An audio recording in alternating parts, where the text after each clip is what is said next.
Girivaradhari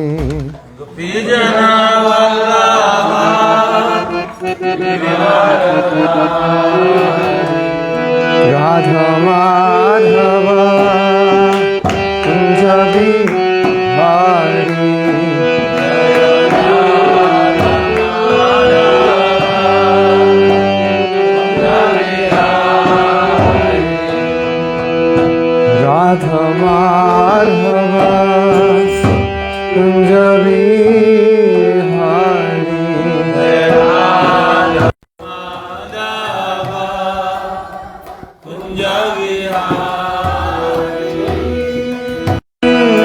Janavallabha Girivaradhari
Srimad Bhagavatam ki jai, Prabhupada Hare.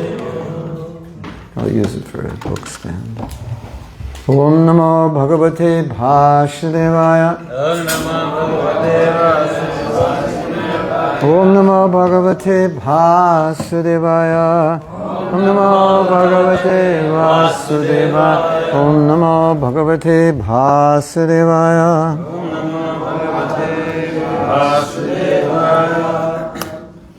So today we're beginning our seminar, and because Srimad Bhagavatam class is normally scheduled, I thought we would incorporate both by discussing a verse on the Grihastha Ashram. I want to say that these discussions on relationships are not solely just relevant to Grihastha Ashram, but they're relevant to all relationships in some way, although we will be focused on the Grihastha Ashram. What verse is it? 7:14 to... You have the Bhagavatam right to you. Where? Right. Oh, that's it? Wow, magic. Okay.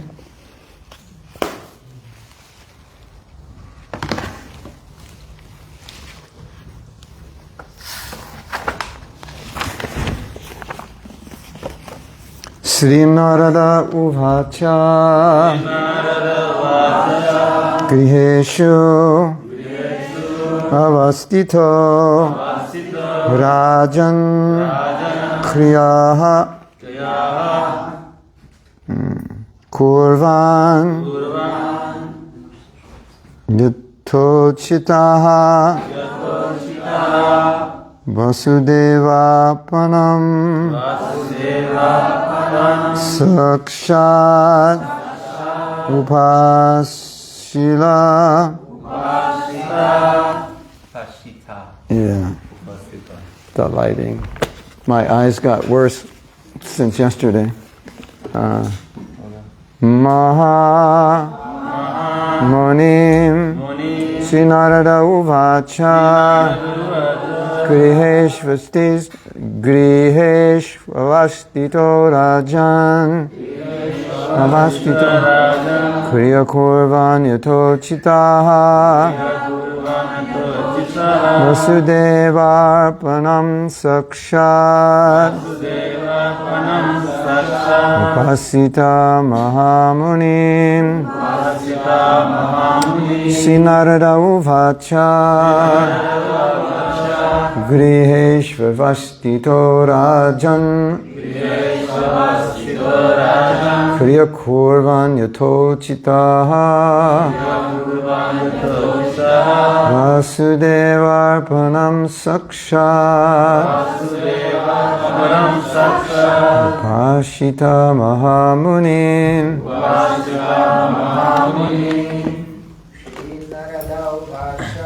Sri Nārada Uvacha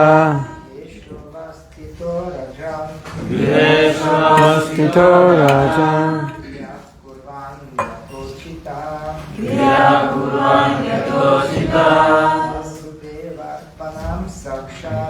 Vāsudevarpanam Sakshat Upasita Mahamunim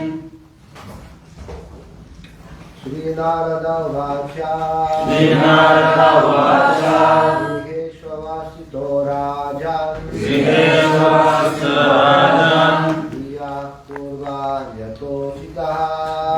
Kurvan Yatochitaha Vāsudevarpanam Sakshat Upasita Mahamunim. Ladies?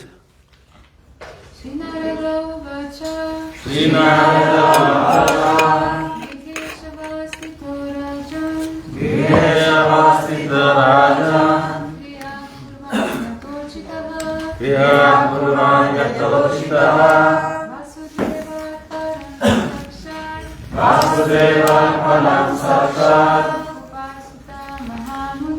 Upasita Mahamunim. Sri Nārada Uvacha Sri Nārada Uvacha Griheshvastito Rajan Kriya Kurvan Yatochitaha Vāsudevarpanam Sakshat Upasita Mahamunim. Word meanings. Sri Nārada Uvacha Sri Nārada Muni said Excuse me. Sri Nārada Muni replied, Griheshu, at home, avashtitaha, staying. A householder generally stays home with his wife and children. That's okay. Rajan, O king, kriyaha, activities, kurvan, performing, yatochitaha, suitable, as instructed by the Guru and Shastra. Vāsudeva, unto Lord Vāsudeva. Arpanam, dedicating. Sakshat, directly. Upasita, should worship. Mahamunim, the great devotees. Nārada Muni replied, my dear king, those who stay at home as householders must act to earn their livelihood. And instead of trying to enjoy the results of their work themselves, they should offer these results to Krishna, Vāsudeva. How to satisfy Vāsudeva in this life can be perfectly understood through the association of great devotees of the Lord. Purport. The format for Grihastha life should be dedication to the Supreme Personality of Godhead. In Bhagavad Gita it is said, Anashrita karma palam karyam karma korotiya sa sannyasi cha yogi cha na niragnir na chakriya. One who is unattached to the fruits of his work and who works as he is obligated is in the renounced order of life and is the true mystic, not he who lights no fire and performs no work. Whether one acts as a brahmachari, grihastha, vanaprastha, or sannyasi, he must act only for the satisfaction of the Supreme Personality of Godhead, Vāsudeva, Krishna, the son of Vāsudeva. This should be the principle for everyone's life. Nārada Muni has already described the principle of life for brahmachari, vanaprastha, and sannyasi, and now he is describing how a grihastha should live. The basic principle is to satisfy the Supreme Personality of Godhead.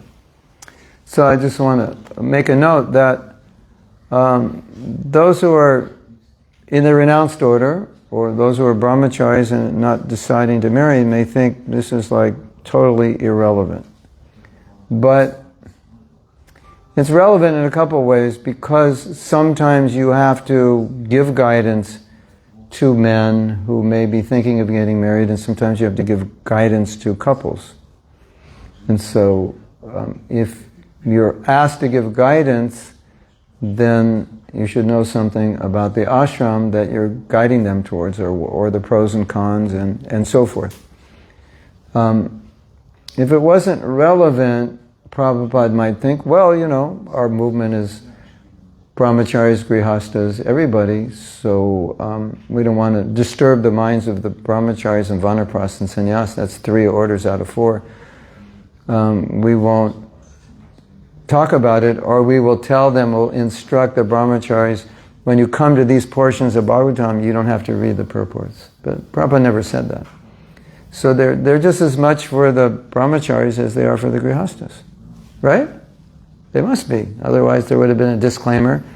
Right under the purport, in parenthesis, it would said, not for brahmacharis. Vanaprastha or sannyas. But it's relevant.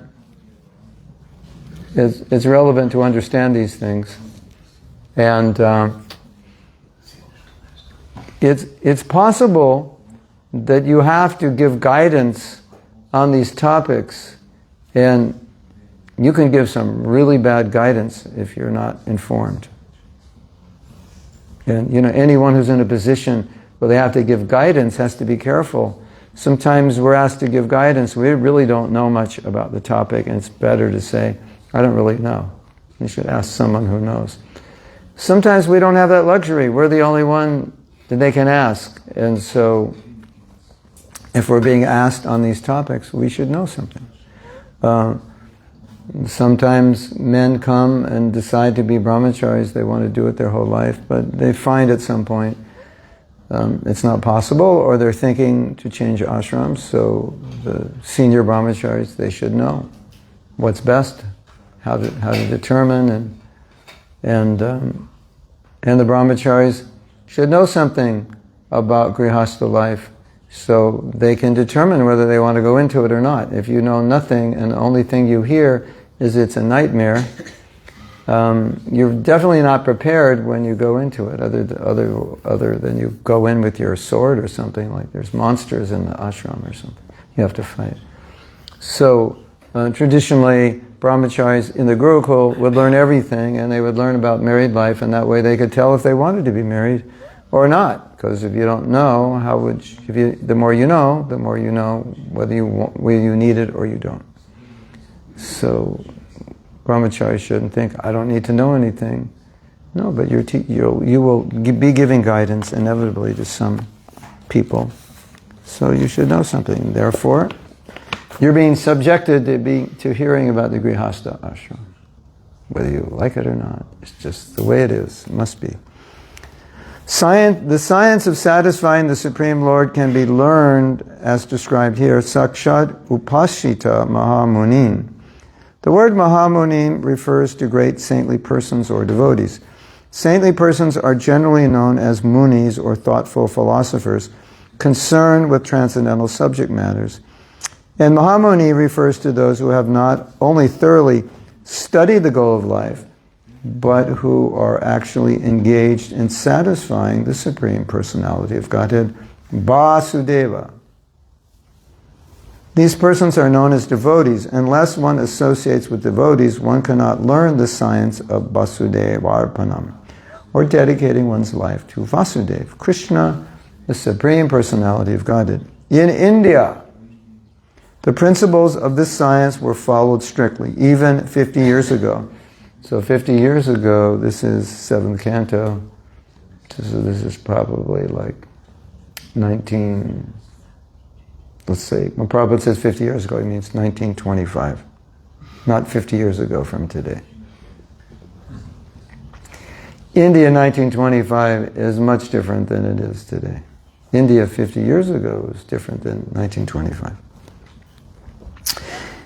In India, the principles of this science were strictly followed. Even 50 years ago, I saw that in the village of Bengal and the suburbs of Calcutta, people engaged in hearing Srimad Bhagavatam daily when all their activities ended, or at least in the evening before going to bed. You know why they did that?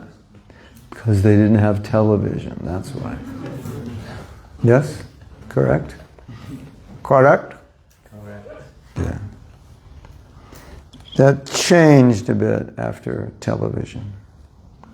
Everyone would hear the Bhagavatam. Bhagavatam classes were held in every village, and thus people had the advantage of hearing Srimad Bhagavatam, which describes everything about the aim of life, liberation or salvation.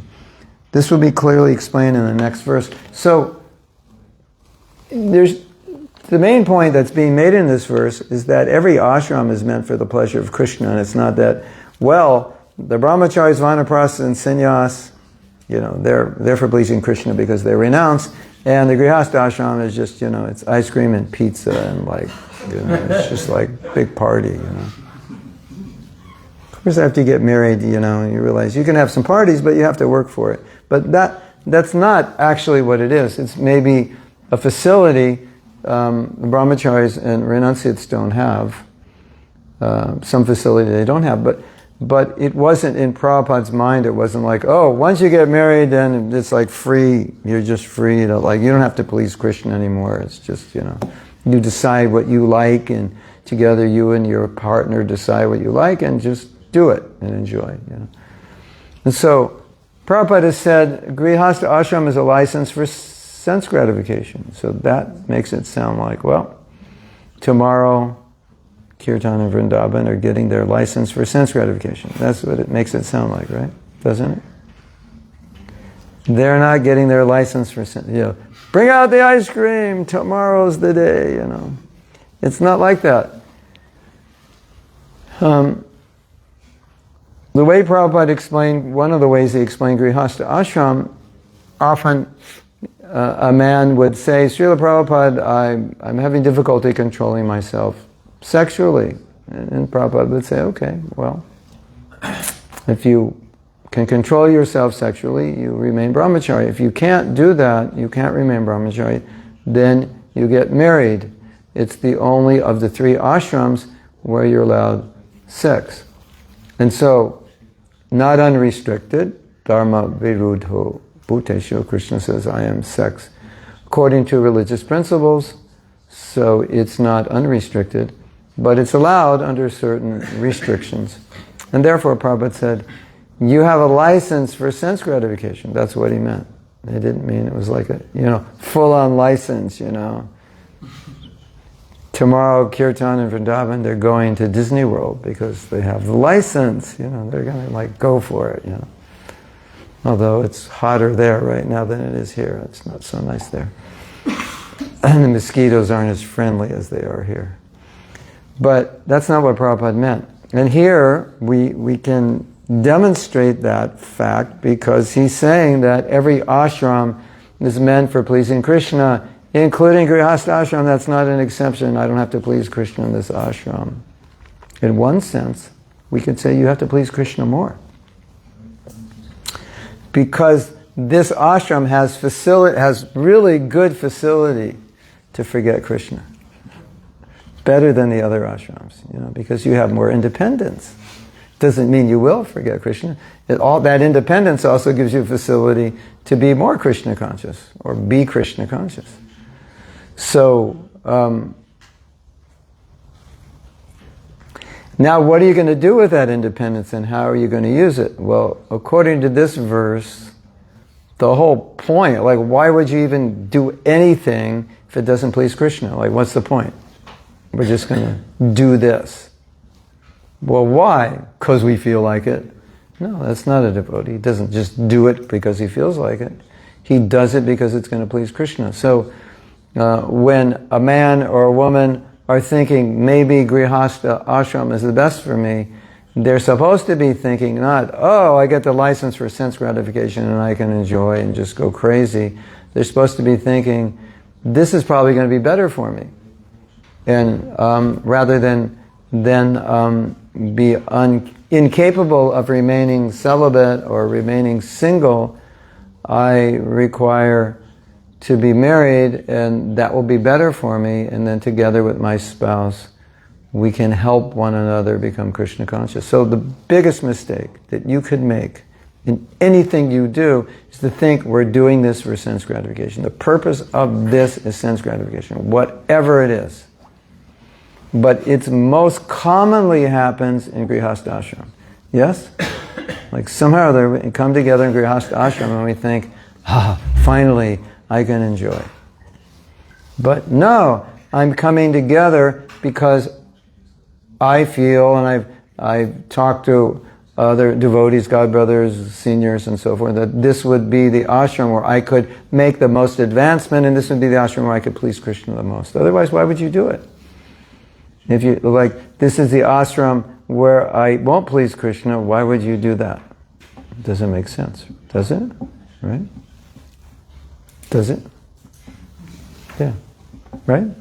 Yeah. Otherwise, that's what it means to be a devotee. So to think that Grihastha Ashram is an ashram for sense gratification is wrong. It's an ashram for things which are different than the other ashrams. The other ashrams are more renounced, but basically the renunciation is because, as we said, in those other ashrams there's no sex. And in a controlled marriage, sex is minimal anyway. And therefore, sometimes when a man wanted to take sannyas who was married, Prabhupada said, well, you're already a sannyasi because everything you're doing is for Krishna. So why do you need to take sannyas? Why, your wife's a devotee, your kids are devotees, your house is a temple, you're doing service. And a lot of devotees in the early days, a lot of grihastas in the early days were doing full-time service. Because the temple had enough money to support them, and the cost of living was so low in the 70s. It was crazy. It was like you didn't have to work very hard to maintain yourself. And we were living, also we were younger, so we could live simply. So Prabhupada would see how the grihastas were living. They were living quite simply.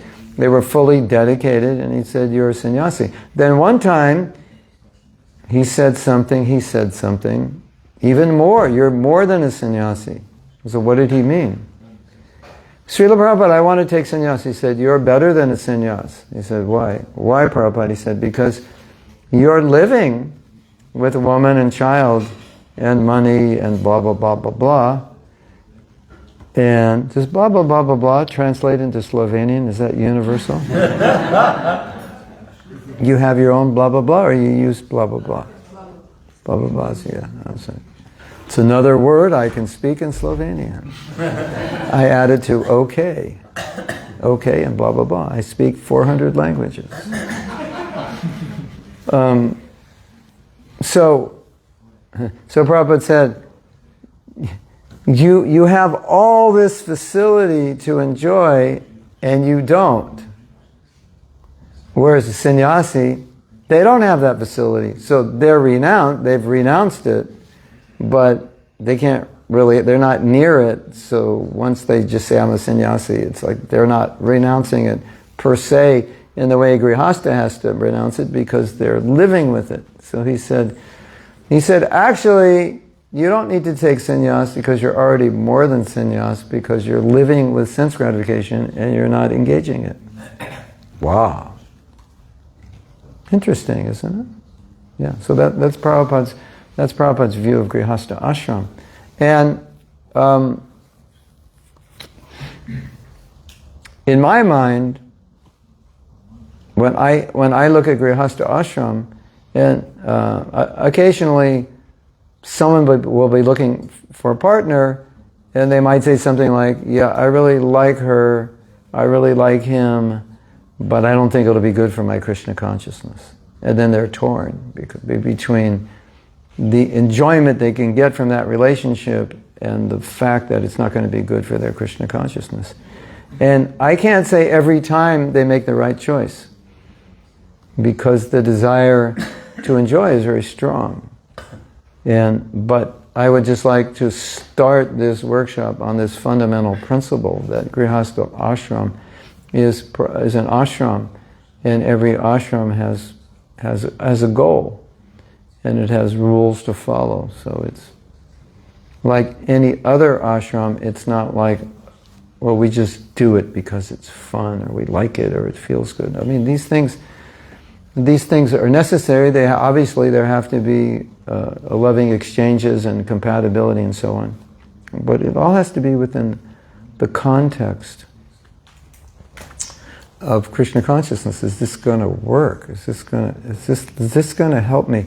And so, we could look at a success. There's so many parameters of what would be a successful relationship, right? We get along well, we have stability, the children are healthy emotionally, physically, spiritually, and we're progressing in our spiritual life, and you can go down the list. But if you checked all the boxes, but spiritually you went down, then fundamentally it would be a failure, even though materially it was successful. Because what's the point? Like, why would you do anything that would be materially beneficial but spiritually detrimental? I mean, sometimes circumstantially we have to. We don't have a choice. But generally we do have a choice. And so oftentimes when questions were asked to Prabhupada, should I do this or should I do that? Like difficult questions, really like subtleties that are difficult to determine whether I should do this or not. And Prabhupada would just say, your barometer to test the value of this is it going to help you in your Krishna consciousness, or is it going to harm your Krishna consciousness? And if you just use that as a barometer, it's so easy to make decisions. And then, well, this is going to harm my Krishna consciousness, so I need to adjust this. I don't need to adjust my Krishna consciousness. I need to adjust this so I can be Krishna conscious. Not adjust that in a way that it's not going to help my Krishna consciousness. I adjust it so it'll help my Krishna consciousness. And so if our ashram helps us become Krishna conscious, it's successful. Da-da, da-da. We should make it materially successful. Of course. I'm not saying we don't. I'm not saying it doesn't matter, you have a horrible relationship, everything is dysfunctional. I'm not saying that at all. But, and I'm not saying, as long as you're Krishna conscious, you can have a horribly dysfunctional relationship. No. But ultimately, that's the barometer of success, that we're becoming Krishna conscious. Obviously, if you have a horrible relationship, it's difficult to be Krishna conscious, right? But we're becoming Krishna conscious together. We're advancing. And that can look different for different people, because sometimes people just need to satisfy their material needs, and then once they do that, they can do their Krishna consciousness. They can do their Krishna consciousness really well. So sometimes it's not a straight path where I do this, this, and this, and my Krishna consciousness gets better. Sometimes it's a little off. Like it doesn't look like that's Krishna conscious, but it's fulfilling certain needs, and once those needs are fulfilled, it gives one stability to practice Krishna consciousness. Does that make sense, or should I say it again in a different way? Or?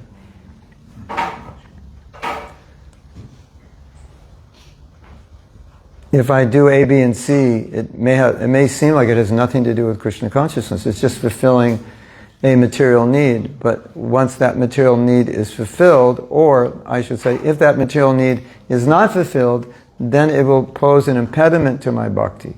If that material need is fulfilled, then it facilitates my bhakti. So even though that material need doesn't look like it's direct bhakti, but when it's fulfilled, it facilitates a platform, a foundation upon which I can do bhakti better. That's what I was trying to say. Now I finally said it, yeah. Anyway. Is that more clear now? Yeah. Yeah.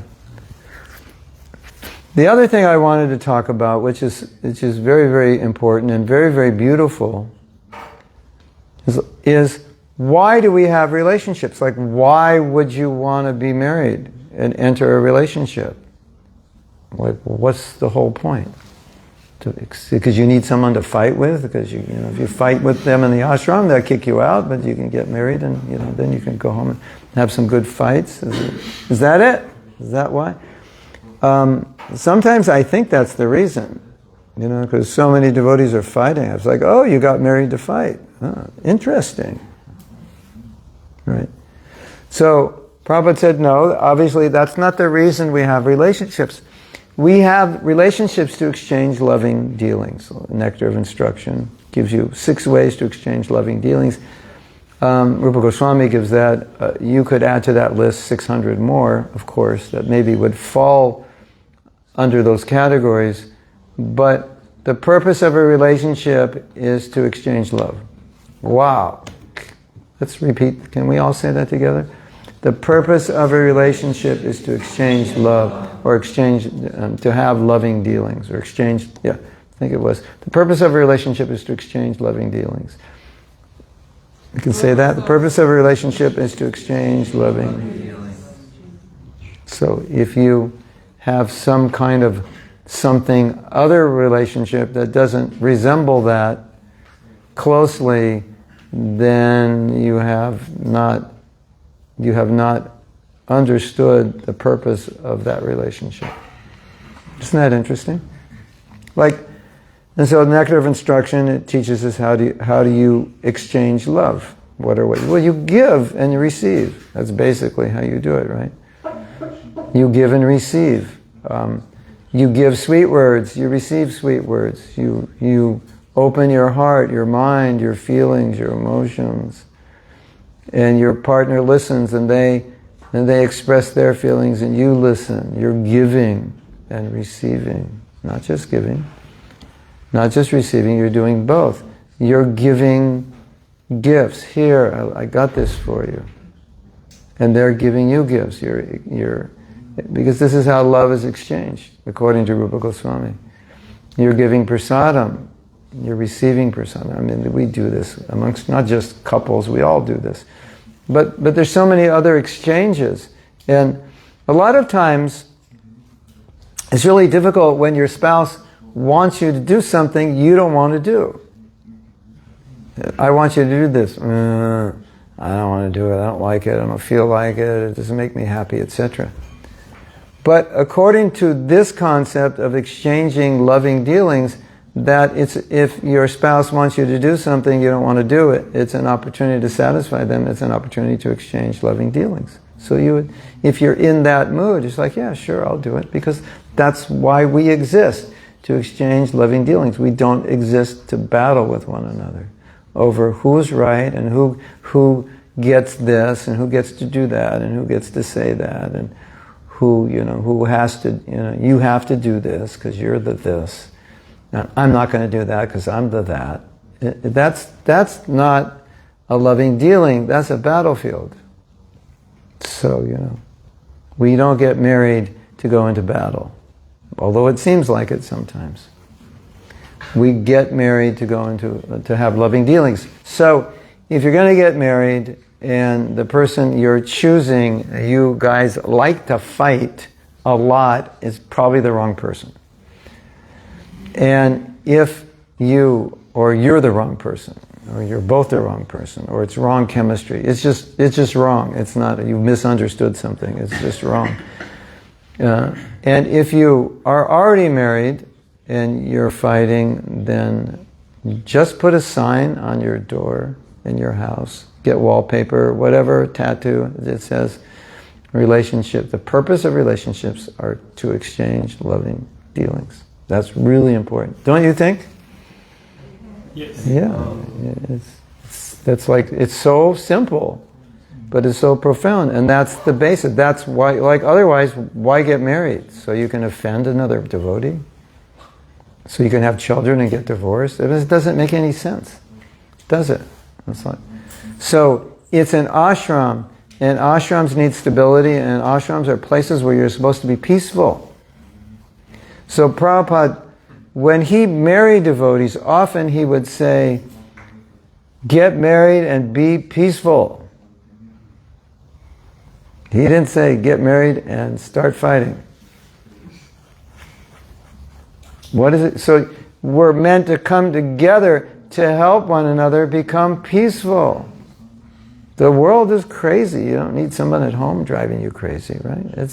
You need someone at home helping you deal with the world out there that's driving you crazy. Yes?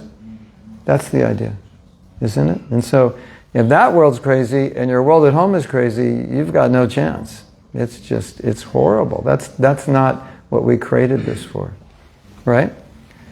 Now, some of you are married and some of you are saying, well, yeah, we need to be more peaceful at home and so forth.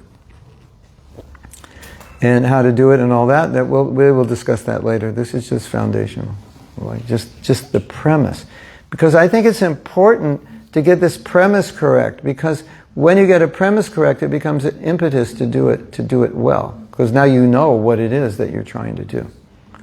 Now, for example, sometimes we'll enter Grihastha ashram and we'll have all kinds of ideas that don't work.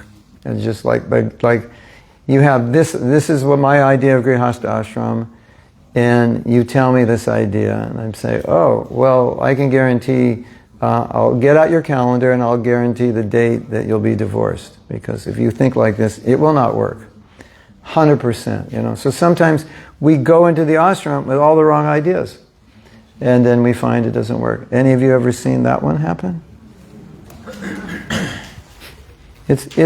It's not even because you're not nice and she's not nice or he's not nice. It's not even because you're not compatible. Sometimes you're just going in with the wrong paradigm. Outdated, outmoded, is impossible. Nobody can do it. It's like, We're trying to like do something artificial. It's like we had sannyasis 22 years old, 23, 24 years old. That didn't work out. It was the wrong paradigm. And they said, Prabhupada, why did you give them sannyas? He said, they forced me. They're bothering me. Just get out of here, take sannyas. He said, they were bothering me. And then at some point he said, no, it's not working, because sannyas is not meant for 20-year-olds. It's meant for 60, 70-year-olds, 80 years old. Prabhupada took sannyas with a man who was 90 years old. Took sannyas when he was 90. Did you know that? Yeah. You see the picture of Prabhupada when he took sannyas, there himself and there's one other sannyasi, and the sannyas guru is sitting down, but the other man is 90.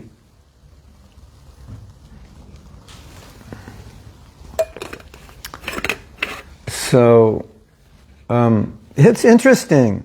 It's really interesting. You know the story of Nārada Muni and Devahuti? Devahuti was amazing, right? She's a queen, and she marries Nārada, who's an ascetic. He's living in the forest. Wow, that's really austere.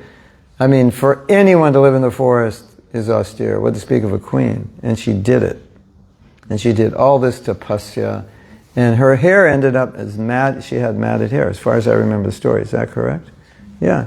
She's living like a yogi, it's virtually impossible for any woman to do that. And she followed all his austerities, right? So a lot of men, when they get married, they just, give that chapter to their wife and say, read this every day when you wake up first thing, because this is who you're supposed to be, Devahuti. And if a woman is smart, she will humbly say, Prabhuji, when you become Kardama, I'll become Devahuti. Just like one minor detail in the equation, that you're not exactly Kardama yourself, and you're expecting me to be Devahuti. So it doesn't work that way. But if you become Kardama, I'll become Devahuti. And if you become Kardama, then let me know when the aerial mansion is ready, because I'll move in, And you're going to supply all these amazing things to me, right? And children, and yeah. So sometimes we misunderstand. Well, I'm the man, I'm the boss, you're the woman. You do what I say, and we'll be happy. And no, you won't be happy. It doesn't work like that. It's not so easy unless you're Kardama, and you're magnanimous and generous and kind and humble and so forth. So here's something really interesting. Do you have the 26 qualities up there on that? What is that? 10 offenses. Because early in the movement, Prabhupada wrote the 26 qualities, and he said, you should all develop the 26 qualities, right? So this is really interesting that I've noticed, but you must have noticed also, that we seem more focused on achievements than developing qualities, right? So if I have to knock you over to get my service done, like whatever, I'll just knock you over because it's for service, Prabhu, right? Sorry I knocked you over, but whatever. And what by I mean knocked you over means maybe offend you, maybe mistreat you, maybe not be so kind, maybe not acting according to those 26 qualities. But as long as I get the job done, everything's good. Right? Because getting the job done is what's important. And 26 qualities, well, when I become a pure devotee, they'll all just manifest. Da-ding, da-ding, da-ding. So I don't have to worry about it now, right? Just keep chanting, and one day I'll wake up and all 26 qualities will be floating around me, like fairy dust and fairies around me. There's compassion, and there's kindness, there's tolerance. I knew they were there, it was just I had to chant better. Not exactly like that. Because I will prove it to you. Prabhupada was saying in the early days of the movement, you should develop the 26 qualities. So if I say, well, all the 26 qualities will come when I'm more advanced, then why didn't Prabhupada say, you will get the 26 qualities when you're more advanced, and for now, just chant? But he didn't say that. He said, develop the 26. You should at least act on them, right? You should try. You should try. Okay, so I have seen in the Grihastha ashram, sometimes the couples forget about those 26 qualities and they have their own 26, which are kind of the opposite of those 26. Any of you seen that one before? It's a new set of 26 that I think are the 26 qualities of Kshatriyas, not devotees. And so like I've observed this. If I were younger doing a PhD, this would be an interesting PhD. To observe how you can enter an arena of what's supposed to be a loving exchange, and it can turn into everything but a loving exchange. Like, how did that happen? When you have the 26 qualities. And it's a perfect place to manifest the 26 qualities. I would say it's the place you need it the most. Because if you don't, it doesn't work. And it's the place where it's the most difficult. I mean, like, even for brahmacharis in the ashram, you know, when there's 40 of you in one room and you're walking on one another and, you know, 3 of you brushing your teeth in one sink and, you know, it's hard, isn't it? Or when you do padayatra and you're all, like, cramped up together. It's not easy, is it? And those are the times when we need to manifest those qualities, where we're most tested, isn't it? Yes? Yeah. So, anyone who's been married can vouch for the fact that it's not always easy to be nice with the people you live with. But that's the place to start. Not to write it off and say, well, it's just my wife, my husband. He's a jerk anyway, who cares? You know, just my, how come you're screaming? It's just my husband, he doesn't care. Yeah, and one day he's gone, he did care, he just didn't say anything. Obviously everybody cares, right? So, there are many good things about the Grihastha ashram, and one of the good things about the Grihastha ashram is, if it's going to work, you have to be nice. You have to be kind, you have to be compassionate, even if you're not, even if you don't want to be, even if you don't like it. And you can't be selfish. It doesn't work. And if you're selfish, don't get married, because it doesn't work. Because it's all full of compromises all the time. You have to do things you'd rather not do, but it's best for the relationship, it's best for the family, best for the children, whatever. That's what it's all about. So that's good, isn't it? Isn't it good to be in a situation where you have to be selfless, you have to be kind, humble, patient, tolerant? It's good to throw yourself in that environment, because that's what Grihastha ashram is. But there's this phenomena, I don't know what to call it. We need to come up with a name, you know, like one of these laws, Murphy's, you know, Bhakta Murphy's law or something, you know. Bhakta Murphy. It's like,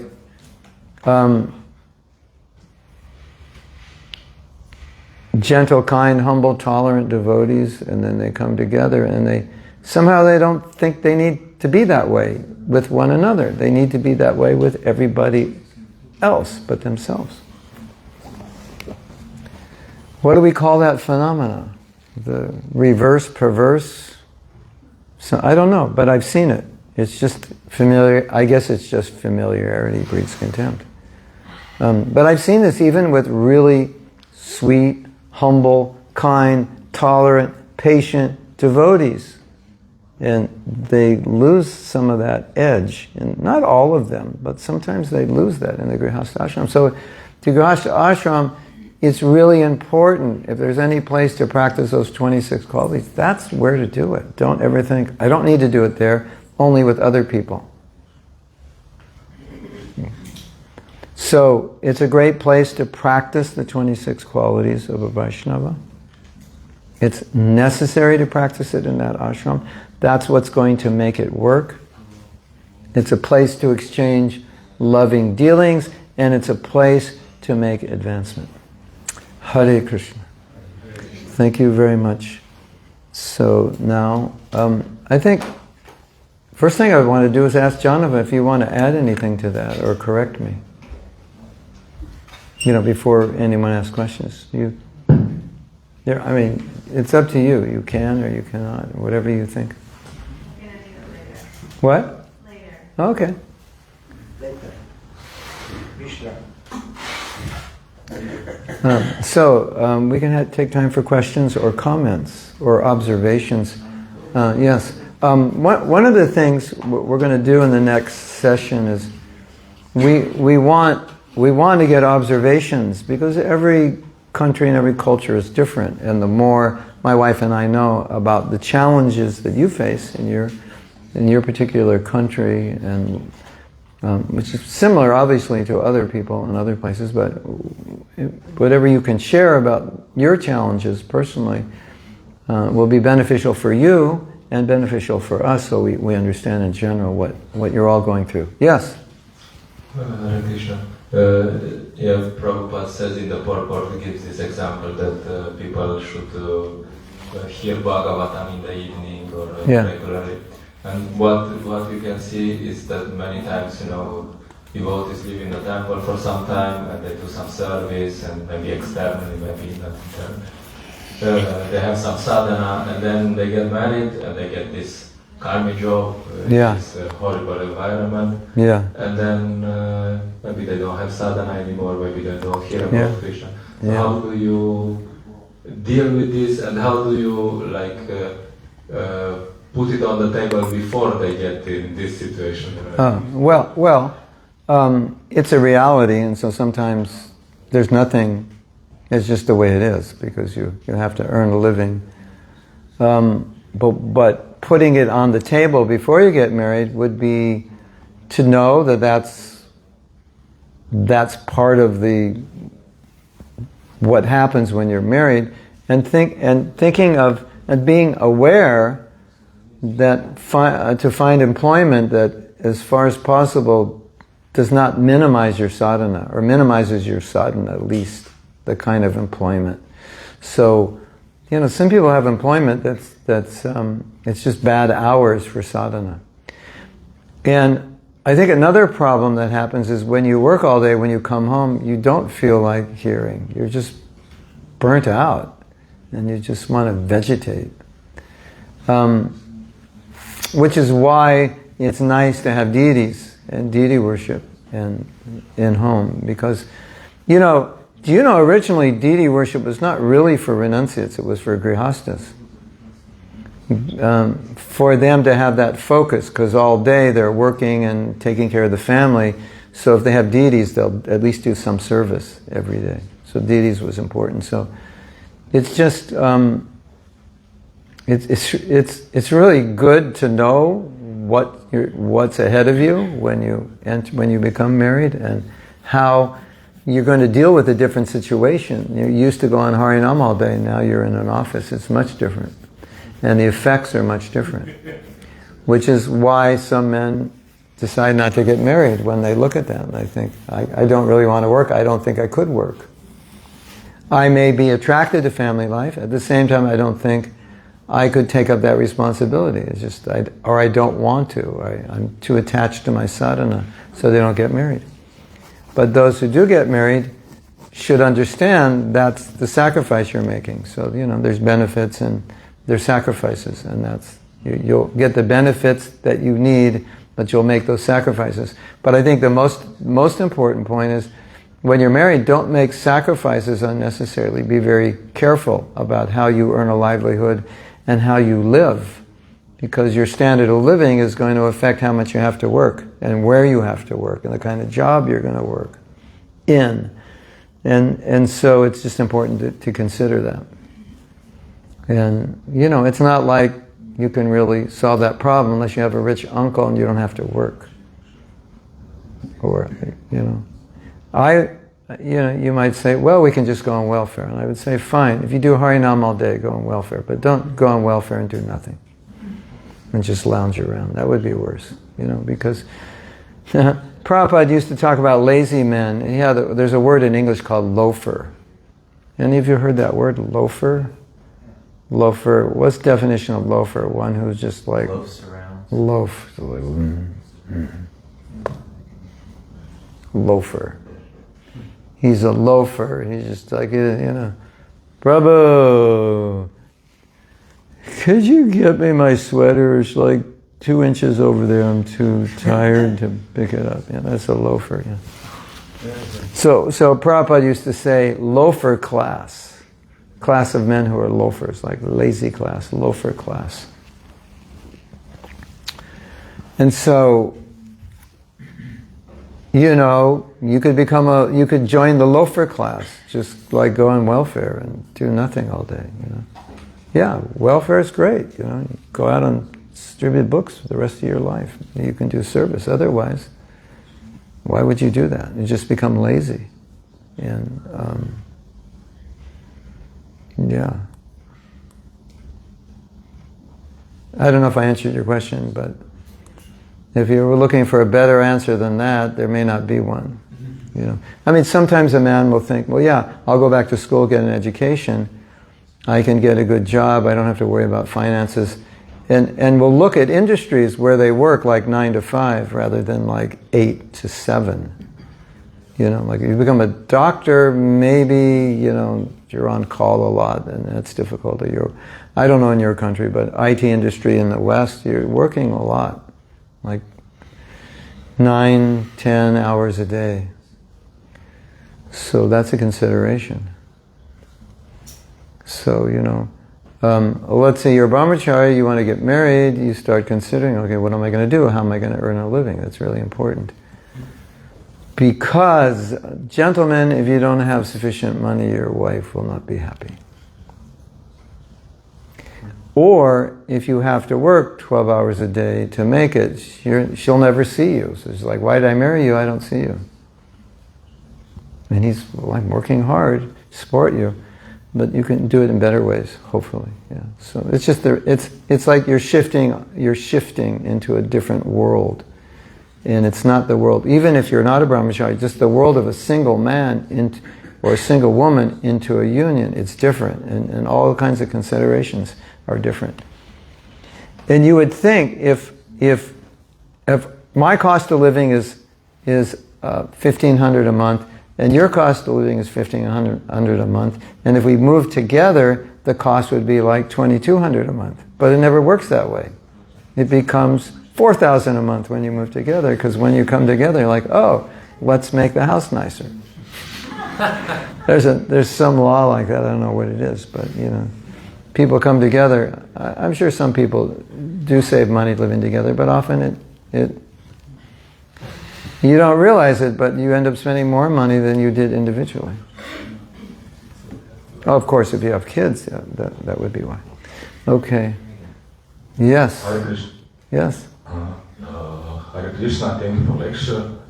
Tell me, is it legal sex only reason that someone go to Grihastha ashram? Or if devotee want to stay in celibate, can Grihastha ashram have the purpose? Yeah. Yes and yes. It should not be the only reason, obviously. But it is a reason. And if a man wants to be married and wants to remain celibate, that's there also. It's an individual case. We'd have to discuss with each person. Generally, the Grihastha ashram is to have children. And so if you're having sex or having children, you consider yourself brahmachari also. Brahmachari, there is brahmachari grihastha. That is a word. I didn't make it up, it is a word. Yeah. So that's there also.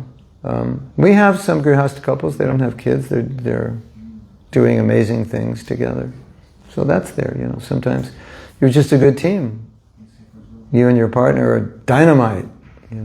But you don't want children. Okay, that's all right. As long as the dynamite keeps exploding, then that's good. And like I said, it's all what's good, what's best, what's going to be best for everybody. If you if you're not sure if you want to be married, you're like 50-50, I don't know, I'll give up my freedoms and so forth. Don't do it. It's not fair to the partner. Because you'll be married and half the time you'll be thinking, maybe I shouldn't have gotten married. And it's not going to work. You have to be convinced this is the right thing to do and this is the right person and I'm going to be committed to it. Is that all right? Yes, thank you. Okay. Vrindavan had a question, but he disappeared. So I don't know.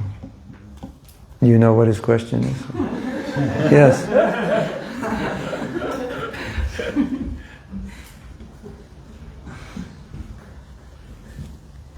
Hare Krishna, I don't actually have a question. I just wanted to really thank you so much because it's extremely refreshing to hear a lecture on Grihastha Ashram that is based on practice and hearing things that I know from reality actually work. Yeah. So really thank you endlessly.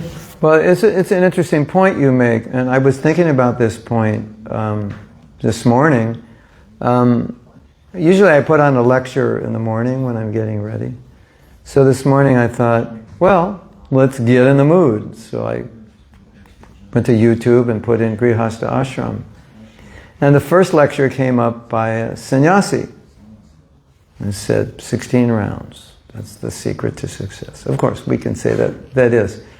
But there's a lot more to that. And then the next lecture came up by a sannyasi, a Varnashram, and it's like, and it's all good, of course, and they're all wonderful sannyasis, but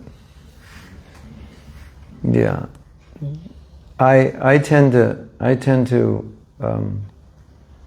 feel it's most important to deal with the realities that you face. And maybe these realities were different than we faced 50 years ago. I think that's extremely important. Because a lot of us go into Grihastha Ashram with philosophical understandings that we don't know how to connect practically because we don't have experience.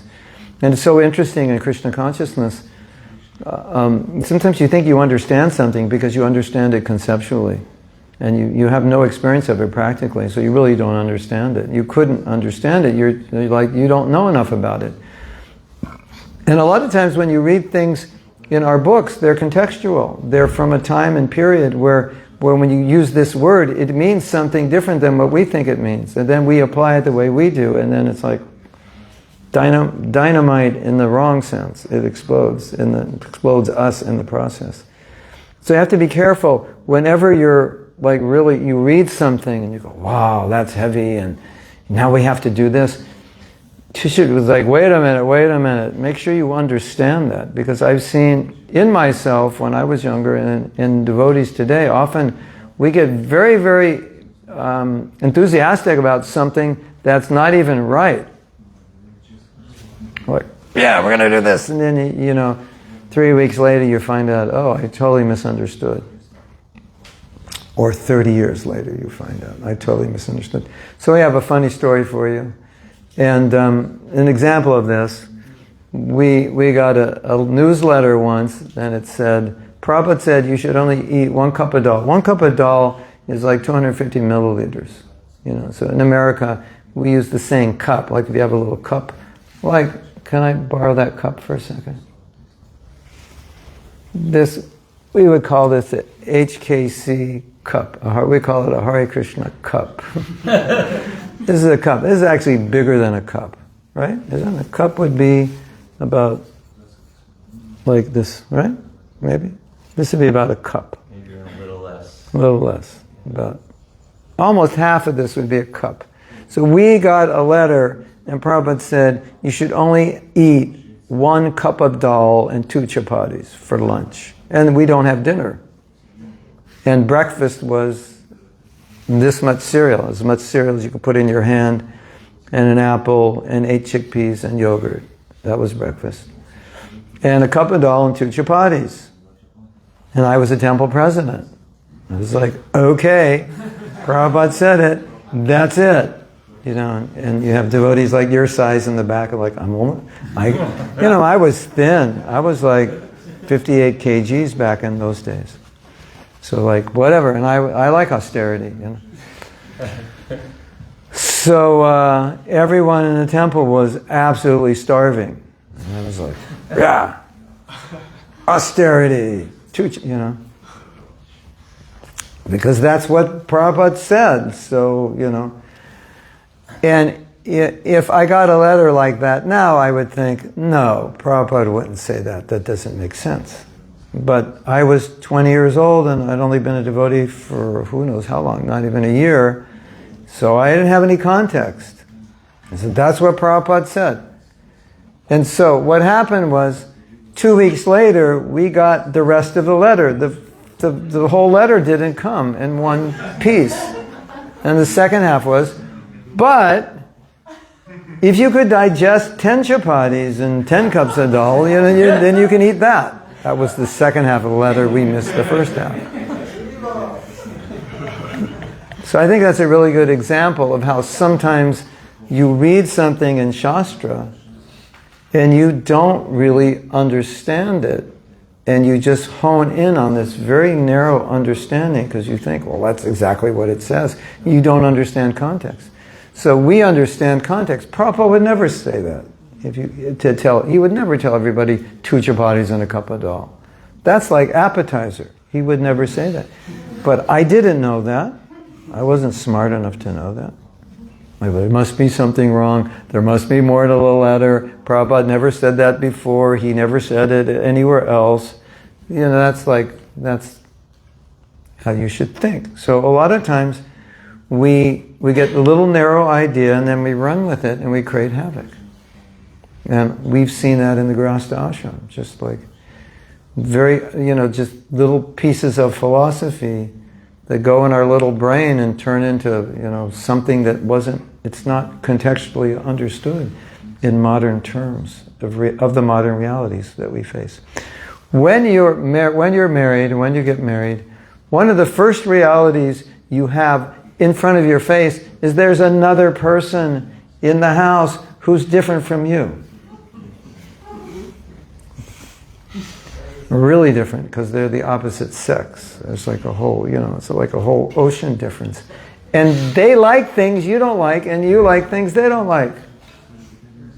My wife and I, I'm like total vata. So it's like when the weather gets about 27, then I thaw out. I'm like, okay, I'm not cold anymore, it's 27, But for her, it's like 22 is perfect. For me, like under 22 is bring my jacket and my socks and my hat, So, we go to bed at night and I turn the AC up and she turns it down and she's like, it's so hot. I'm like, I'm freezing, So it's like obvious, two people live in different worlds and you have to just adjust to it and accept it. So we have a temperature that's like a little cool for me and a little warm for her, but, it's like, isn't it? Kind of. More or less. When you're sleeping, I turn it back. And when I get up in the morning, I turn it back up. Yeah. But it's so whatever Shastra says about this and that, you're living with another person and you have to adjust and adapt because that's just the way it is. And if you don't, it doesn't work. And you can quote all the verses in Shastra, well, you're supposed to be submissive, so you shouldn't be hot. I mean, you shouldn't be cold. No, you shouldn't be hot. No, you should not be hot because your husband is not hot. So you should not be hot. And stop sweating. It's like you could misunderstand philosophy like to that point. Yeah. Isn't it? It's possible, right? Okay. Yes, Vrindavan. We'll take one more question and then. Sometimes our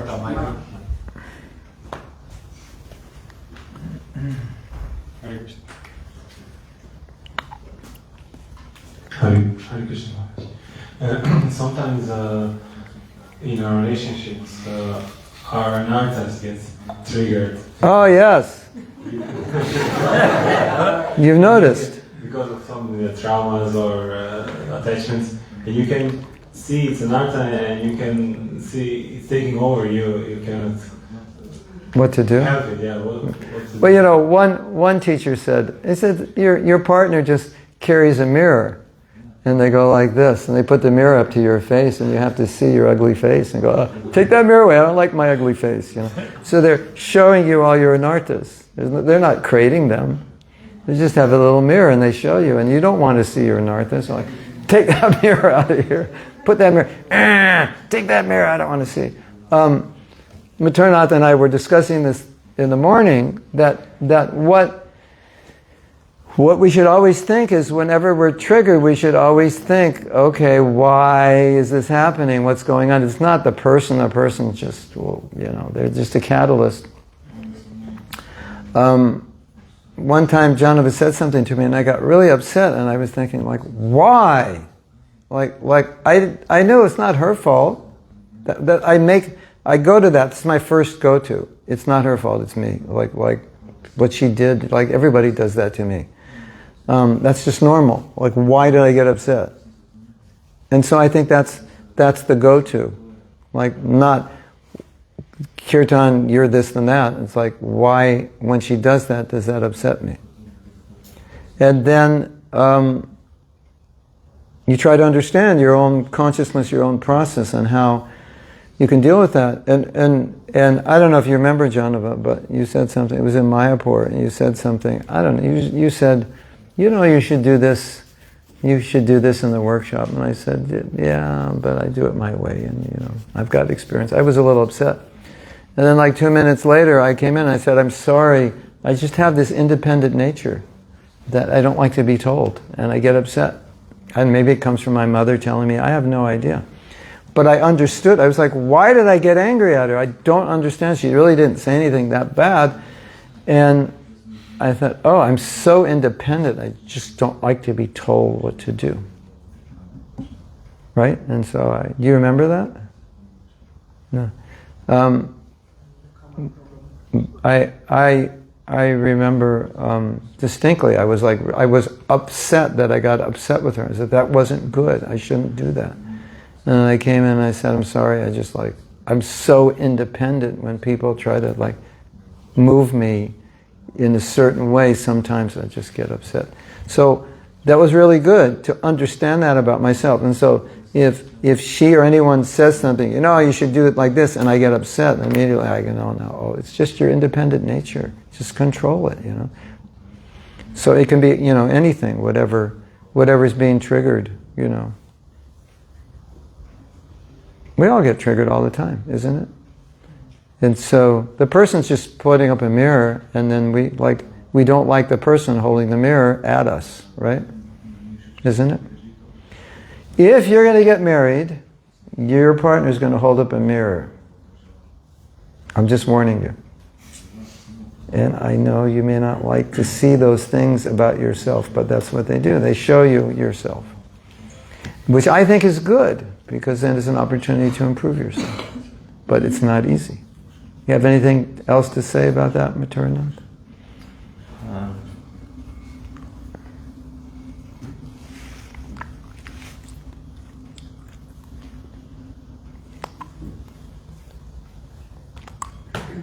Get ready for the mirror. Yeah. It's not up. Press the button. Where's the button? Maturnath's going to give the wedding lecture, and he's going to say, get ready for the mirror. I was just thinking, if we resist what we resist, it persists. So if we look forward to doing that work, if we think this is an opportunity to dive into it. I had a little realization the other day that I had a headache, and what happened when I resist, it keeps going off. I think the button's dead, or the battery's dead. Battery's dead. You're pushing its buttons.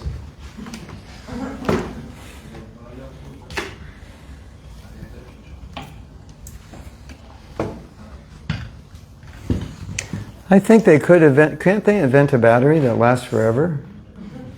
But they wouldn't make any money or something? Yeah. He's going to turn that on. Try it now. You will? Okay. Yeah, so I had a headache the other day, and I so much in my life I realized when I have headaches, I was just thinking, I want the headache to go away. I wanted to I can't wait till this, because I hate headaches.